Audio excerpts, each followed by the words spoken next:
La large victoire des Sénégalais offre la qualification aux Fighters d'Abidjan, même si les joueurs de l'Ismail avaient fait leur part du travail. Contre l'US Monastir, les Ivoiriens arrachent une victoire de prestige. Dans le premier quart, les tenants du titre imposent leur force collective. 27 points inscrits pour Slimane et les siens. L'ABC subit les offensives de Thomas, Rondel et Layani pendant 10 minutes, avant de fermer la défense à double tour avant la pause. Seulement 9 points marqués par l'USM dans le deuxième quart. Abidjan refait son retard et creuse l'écart grâce à un homme, Abdoulaye Harouna.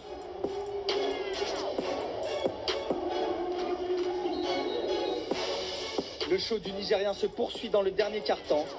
L'ailier termine la rencontre avec 33 unités au compteur et permet aux Fighters de s'imposer avec la manière 90-74.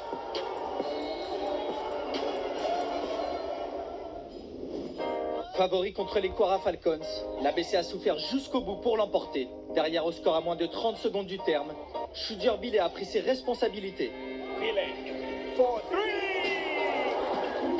24 points au total, dont ses 2 gros shoots pour faire exulter ses partenaires et signer une 3e victoire en 4 matchs. Oh, Bilé!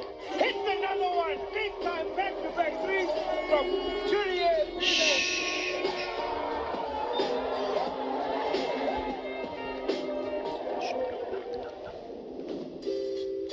Mais pour leur dernière rencontre, l'équipe d'Abidjan ne parvient pas à contenir le jeu rapide du stade malien et souffre dans sa raquette. 51 points encaissés dans la peinture pour Stéphane Konaté et ses partenaires et une défaite 71-90. Le capitaine réussit à tirer son épingle dans cette partie. Il signe son meilleur match avec 19 points et 8 rebonds.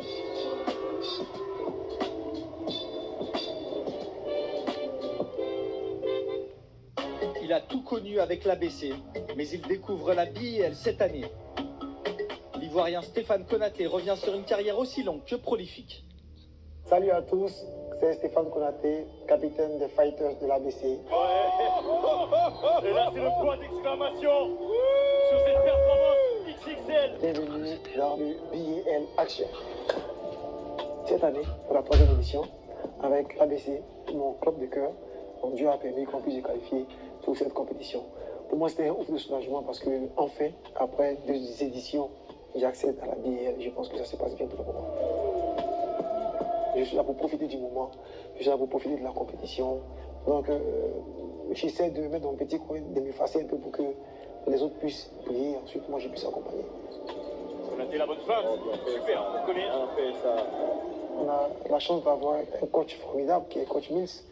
On a une très très bonne relation. Et la coach Miss elle est vraiment ouverte, que ce soit avec moi, que ce soit avec les autres joueurs. Elle ouvre la porte à toutes les discussions pour que chacun puisse avoir sa place et puis chacun puisse apporter la pierre à l'édifice. Moi, je suis un gars, j'aime beaucoup rire, m'amuser, danser. Mais c'est ça le sport en fait. On subit tellement de stress dans le sport de haut niveau qu'il faut prendre ça comme un jeu, prendre ça avec beaucoup de bon feeling, et il faut le prendre avec beaucoup de joie, sinon après tu craques. Et quand tu déstresses, tu prends plaisir, c'est meilleur. C'est beaucoup d'opportunités pour ces jeunes Africains qui cherchent leur idéal à travers ce sport qui est le basket. Beaucoup de visibilité. Ils ont cette grosse chance-là d'avoir ce qu'ils veulent dans le basket. Et c'est vraiment un plus pour ce basketball africain-là, surtout en club. 18 titres en 20 ans de carrière, donc je pense que c'est quand même à respecter. C'est perché comme ça parce qu'on se dit, ah, à 42 ans, il arrive encore à faire ça. Malgré l'âge, il reste quand même constant à un certain niveau. Ce niveau où des jeunes même de 30 ans, de 25 ans n'arrivent pas à performer. Donc comme je dis, déjà c'est l'amour du sport, c'est l'amour de la perfection, c'est l'amour de la rigueur et c'est l'amour de mon corps. Donc du coup, ça fait que tout cela réuni me permet de pouvoir atteindre ce niveau-là.